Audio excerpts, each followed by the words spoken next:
BJP সরকার হয় দম দেখাবেন না কয়ে দিছুন একদম দম দেখাবেন না একদম দম দেখাবেন না কছুন আপনার দম আছে যদি অত রাস্তা বাধা দিয়েন তোর বাপের দম আছে যদি তুই আপনার দম আছে যদি রাস্তা বাধা দিয়েন আপনি সরকারি কামত বাধা দেন না আপনার উপরে কত নাম্বার ধারা মুই লাগান দেখেন হ্যাঁ আপনার সোনামুখীর মাটির ফাইল মুই ডিসির হতে পাঠাই আপনার সব রেকর্ড মুই ডিসির হতে সোনামুখীর লাল মাটির আপনার ডিসির হতে কথা কয় আপনার টাউন কমিটির মাটি বিজেপি সরকার হয় দম দেখাবেন না কয়ে দিছুন একদম দম দেখাবেন না একদম দম দেখাবেন না কছুন আপনার একদম আপনার মাটি হতে পুরা মাপাই আপনার ঘরের মাটি পুরা মাপাই আপনার ঘরের মাটি পুরো মাপাই আপনার দম আছে যদি আপনি রাস্তা আটকে দেখাবেন তো আপনার রাস্তা দম আছে যদি আপনি আটকে দেখাবেন বিজেপি সরকার হয় মনে রাখবেন আপনার একটা পুরানা ফাইল বাইর করিম একদম সোনামুখীর পুরানা ফাইল বাইর করিম এই মনানা গঙ্গুই একদম একদম খবরদার এই হিন্দু রাস্তার উপরত বাধা না দিবি খবরদার কচুম এই বাধা না দিবি বিজেপি সরকার হয় বেশি বাধা না দিবি কচুম একদম তোর ঘরের মাটি এই দম না ঢাকাবি কচুম তোর পুরানা ফাইল খাতরে রাখে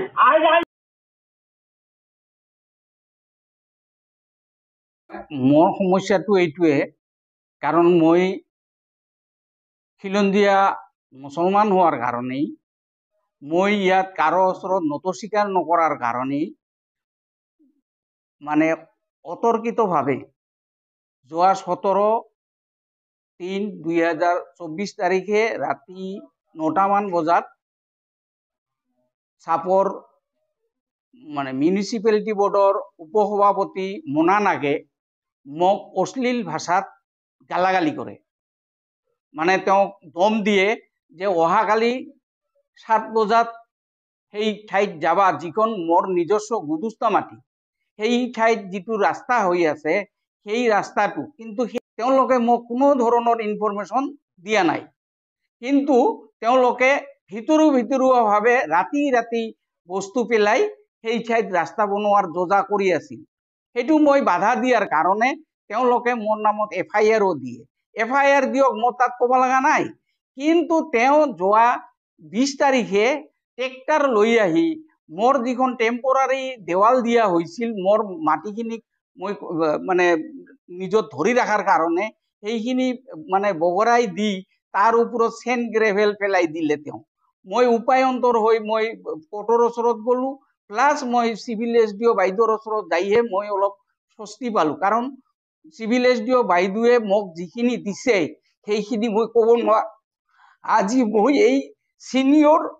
সিটিজেনক যি হিসাবে অপমানিত লাঞ্ছিত করছে নিজা মাটির উপর সেইখিনি মই আপনালোক কি কম আপনালোক আসছে আজি হয়তো সবাই জানা নাই মোর ভিতৰত কি যাই আছে মোক বাহুক দিছে আহিবি দম থাকে তো আহিবি তার মানে কি মোক শেষ কৰি দিব মোৰ চাকৰিৰ ইতিহাসত তেওঁলোকে দাগ দিছে মোক কৈছে মই লাল মাটি বিক্ৰী কৰো সোণামুখী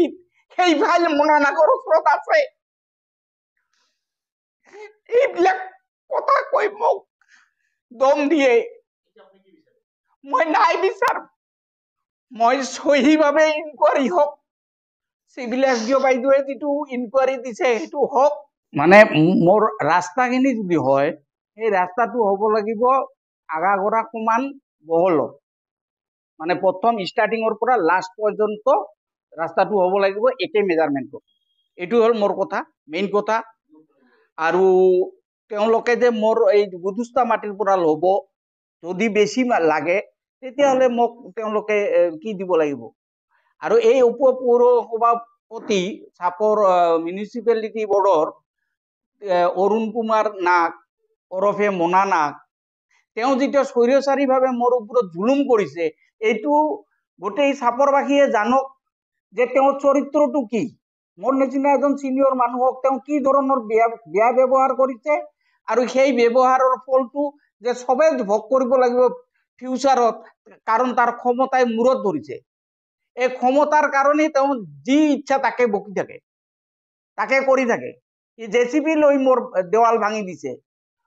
গতিকে এইবিলাক তেওঁ কোনো মেজিষ্ট্ৰেট নহয়, কোনো ধৰণৰ কোনো কাগজ আজিলৈকে দেখুওৱা নাই, নাই কোনো জাননী দিয়া নাই, ভাৰ বিলিও জনোৱা নাই। পদ হোৱাত বাধা নাই, পদটো হ'ব লাগিব যে সমান, সেইটোৱে কথা। দুই ফালৰ পৰা সমান, ইমূৰৰ পৰা সিমূৰলৈকে একে